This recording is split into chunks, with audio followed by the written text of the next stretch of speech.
Hey, listener, ever wonder, how we even decide which laws are fair? I mean, we live in a place where everybody's got different opinions, so how do we make sure the rules we've got to live by actually work for everyone? Right. Well, that's what we're going to be diving into today. Yeah. The fascinating world of public justification. Mm. We're unpacking some excerpts here from the Stanford Encyclopedia of Philosophy. And don't worry, I promise to make it way less intimidating than it sounds. It sounds very intimidating. Right. Yeah. All those big words. Big But it's words. a really cool idea. Yeah, it really boils down to this. How can we justify, the use of power? Ooh. Especially when it comes to things like laws that everyone has to follow, Right. even if they don't agree. Yeah, because we can't just force people to do things just because we think it's right. Right. There needs to be a better reason. Exactly. Public justification is all about finding reasons that everyone, even with different viewpoints, Yeah. could accept as valid for why a certain law or policy exists. Okay, so this isn't just some dusty philosophical idea. This is about the very foundation of how we function as a society. Yeah. Let's dig into those excerpts and see how this public justification thing actually works. All right. Well, to understand where public justification comes from, we kind of have to go back to the roots of social contract theory. Okay. Thinkers like Hobbes, Locke, Rousseau, and even Kant were grappling with this idea of consent Right. and how it relates to political power. Oh, yeah, the social contract. That we all agreed to follow the rules, even though, let's be honest, nobody actually signed anything. Right. So the early thinkers started with this idea of empirical consent, Okay. what people actually agree to. But Yeah. as you said, that's not always realistic. Yeah. So then they shifted towards this idea as normative consent, what people should agree to if they were being perfectly rational. So less about what we actually agree on right now and more about what we would agree on if we were all, thinking clearly and had all the facts. Precisely.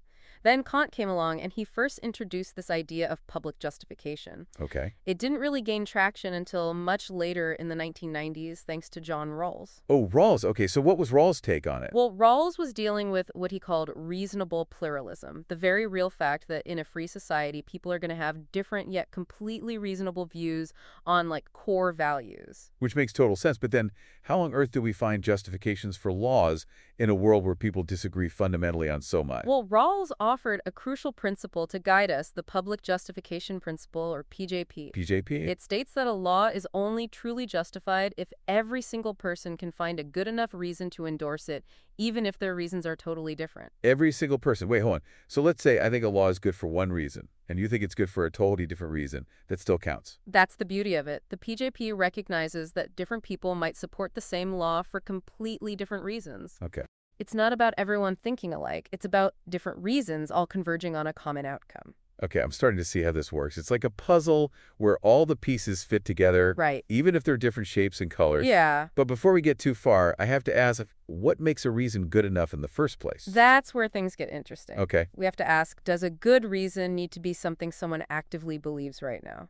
Or could it be something they would agree with Okay. if they had all the information and were thinking perfectly rationally? So are we talking about real world people or some kind of idealized, Right. perfectly rational version of people? That's a huge question in the whole public justification debate. Just how much do we idealize citizens when we think about their reasons? Do we imagine them as perfectly informed, unbiased robots? Right. Or do we account for their human flaws and limitations? And how does that impact what we consider a justified law? So it's we're trying to figure out how much fantasy football we're allowed to play when it comes to people's reasoning. Yeah. But wouldn't assuming everyone is perfectly rational be a bit, unrealistic? You've hit on a major point of contention. And believe me, that's just the tip of the iceberg when it comes to unpacking the PJP. Oh, boy. Oh. I can only imagine. So besides this whole, idealization dilemma, Right. what else do we need to think about when we're trying to figure out this public justification thing? Well, we have to consider what exactly we're trying to justify. Are we talking about specific laws? Right. Or broader principles like those found in a constitution? Okay, and what about who we're considering the public? Yeah. Is it only citizens of a country? Yeah. Do future generations count? These are all great points. Okay. We also have to grapple with how this justification actually happens. Okay. Is it through big public debates and discussions, or is it something that evolves more organically over time? Yeah. So, Okay, I'm already feeling like my brain is doing gymnastics. lots to consider. But before we get too overwhelmed, Right. I think we should take a closer look at some of the key elements of this public justification principle. Okay. What do you say we start with sufficient reasons and unpack what exactly makes a reason strong enough to actually justify something? Let's dive into that. The strength of a reason, its sufficiency, Okay. isn't just about how many people agree with it. Okay. It's more about whether the reason can stand up to scrutiny. Okay. Imagine you're building a house. Okay. A flimsy shack might work for a little while, Yeah. but it's not going to last. Right. A well-built house needs a strong foundation to survive storms and the test of time. So it's not enough for a reason to just feel right to people. Yeah. It needs to have some real substance behind it. Exactly. And just like different houses have different purposes, like a family home versus a skyscraper. Right. The strength of a reason needs to match what it's justifying. Hmm. We probably don't need a super complex philosophical justification for a parking ticket. Yeah. But when it comes to something like freedom of speech, Right. the reasons better be rock solid. That makes sense. But how do we decide, like, what level of justification is needed for different situations? Well, it all comes down to reasonableness. Okay. We have to be able to step back from our own personal opinions and look at things from a neutral, objective standpoint. Right. Think of it like being a judge in a courtroom. Okay. You can't just rule in favor of the side you like better. Right. You have to weigh the evidence fairly and apply the law consistently. So it's like putting on our reasonableness hats yeah. and being impartial referees in the game of public policy. Exactly. And this idea of reasonableness also plays a big role in another aspect of public justification. Okay. What types of reasons we consider acceptable? You mean, like, do those reasons need to be the same for everyone? Yeah. Or can people have different reasons for supporting the same law? That's a key debate in public justification, often framed as consensuses versus convergence.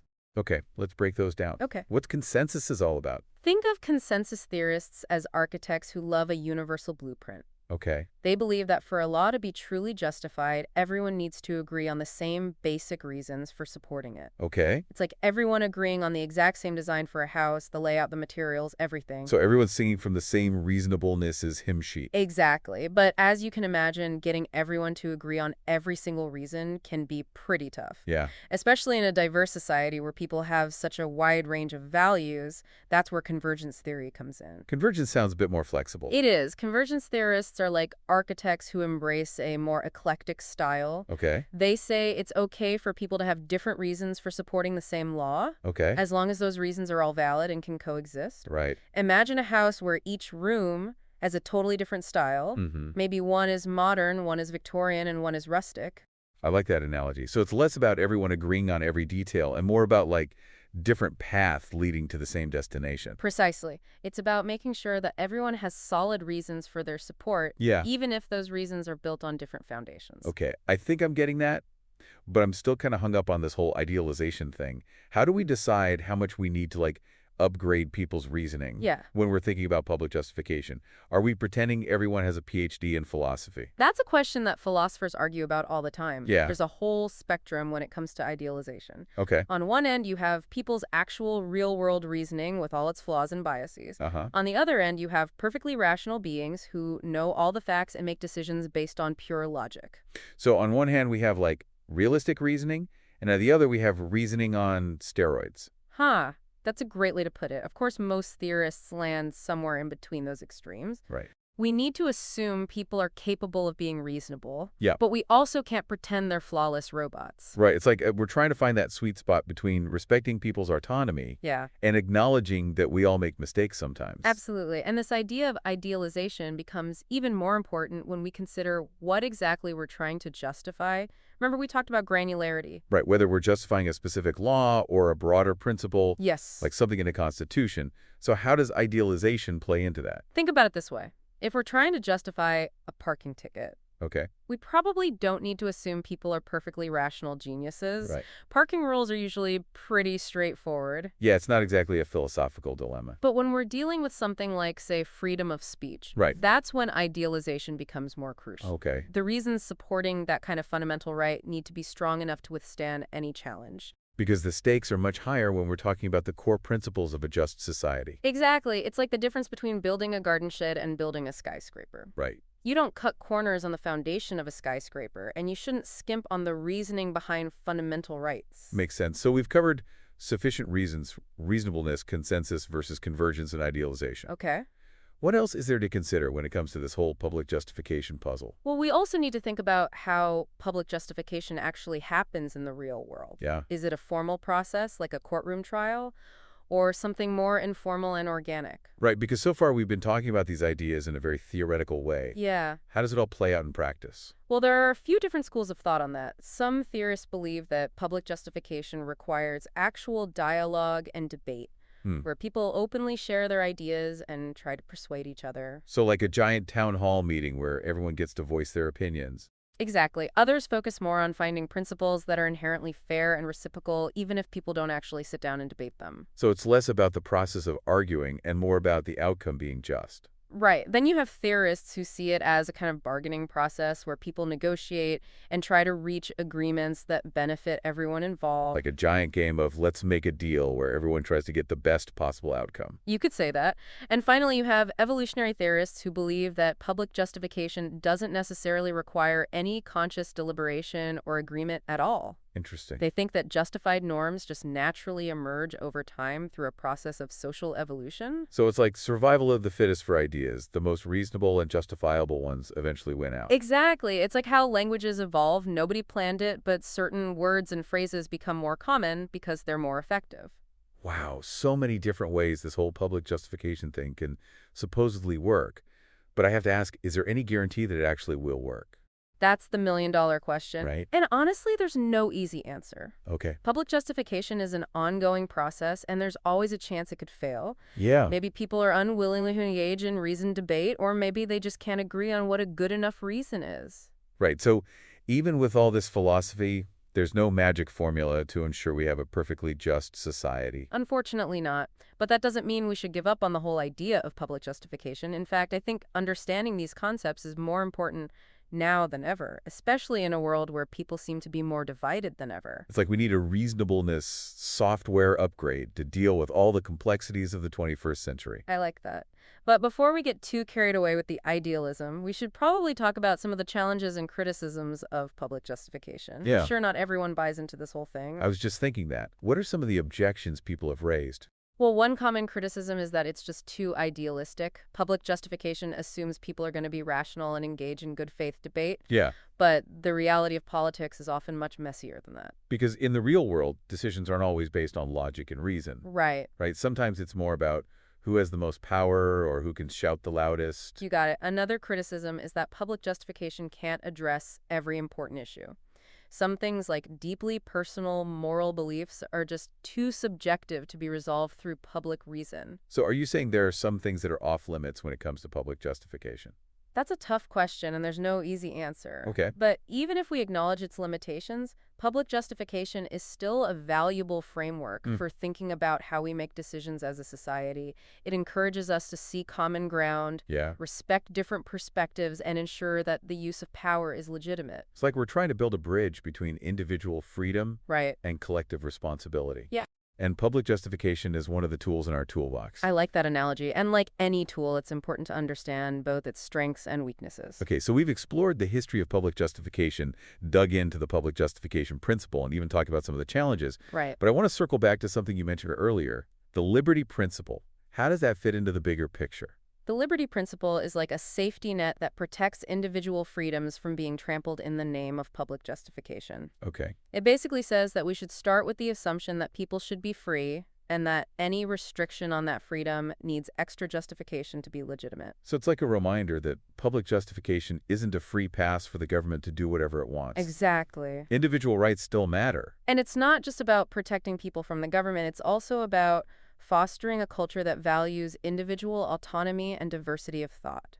The liberty principle reminds us that a truly just society allows people to pursue their own goals and values, as long as they don't infringe on the rights of others. So we have public justification ensuring laws are based on solid reasons everyone can get behind. Right. And we have the liberty principle acting as a safeguard against any potential tyranny of the majority. Right. They work together to create a balance. Precisely. All right, my brain is officially full. Lots to think about. But before we overload our listener circuits, Let's talk about why any of this actually matters. Because I'm sure some people are thinking, okay, this is all very interesting, but how does it affect my life? That's the question we'll explore in our next segment. Okay. Because while this might seem like a lofty philosophical concept, public justification actually has real-world implications for how our society works, how laws are made, and even how we interact with each other. So listeners, stick with us. So we were talking about how this public justification thing can impact us in real life. Right, like how does it actually show up in our day-to-day lives? It feels kind of big and abstract. Well, it's all about the rules and laws that we live by, like traffic laws or regulations about the environment or laws about things like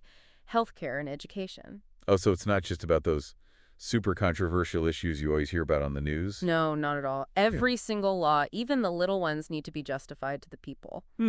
Because if folks don't get why a law exists, they're not going to follow it right. Exactly. And that's where things start to fall apart. It's like trying to play a game without knowing the rules. Yeah, total chaos. Exactly. And even worse, if people feel like laws are just being forced on them with no good reason, it creates this resentment and distrust towards the government. Yeah, that makes sense. Which can lead to instability and even violence. Okay, so it's like this public justification idea is the glue that holds society together. Yeah, you could say that. Without it, things start to break down. So it's not just about preventing things from falling apart. It's also about making things better, right? Right? When people feel like they have a say in the rules, they're more likely to accept them.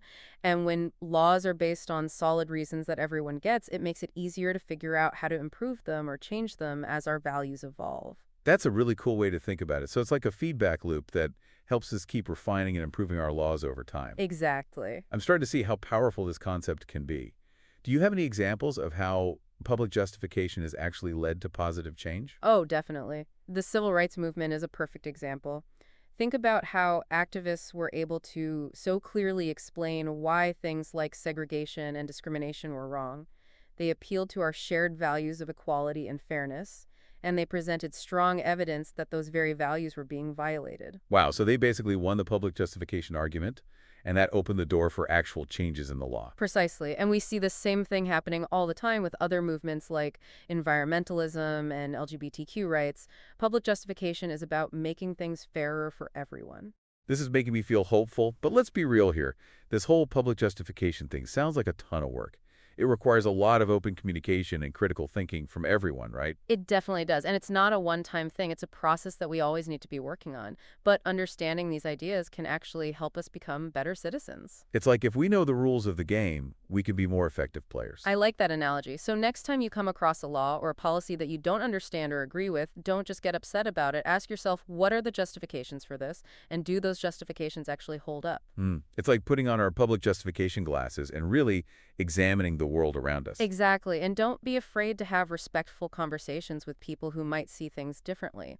Public justification is about finding common ground through dialogue, not shutting down dissenting voices. You know, it's really interesting how this concept can be used in all sorts of different parts of life, not just in politics or lawmaking. Totally. It applies to our personal relationships, our jobs, even how we behave online. It's about treating each other with respect Right. and understanding that we all have different perspectives Yeah. and trying to find ways to make decisions together that feel fair to everyone. Absolutely. Public justification is a way of being in the world. It's about creating a more just and equitable society for everyone. That's a beautiful thought and a great place to wrap up this part of our deep dive. Listener, we'll be right back after a short break to continue exploring the fascinating world of public justification.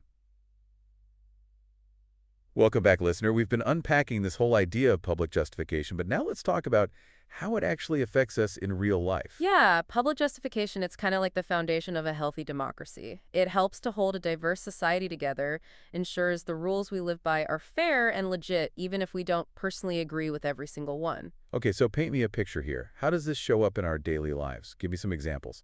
Well, think about like all those laws we bump into every day, traffic laws, environmental regulations, laws about healthcare and education, all that stuff. So it's not just about those big controversial issues that are always in the headlines? Right. It's not just about the hot button stuff like abortion or gun control. Every single law, even the little ones, needs to have public justification. Because even a tiny little law can affect people's lives in a big way. Exactly. And if folks don't understand or accept the reasons behind a law, they're less likely to follow it, and that's when things start to break down. Right. It's like trying to play a game where nobody knows the rules. Exactly. Total chaos. And on a bigger scale, if people feel like laws are being shoved down their throats without any good reason, it just breeds resentment and distrust towards the government. Oh, yeah, that makes sense. And that can lead to instability and sometimes even violence.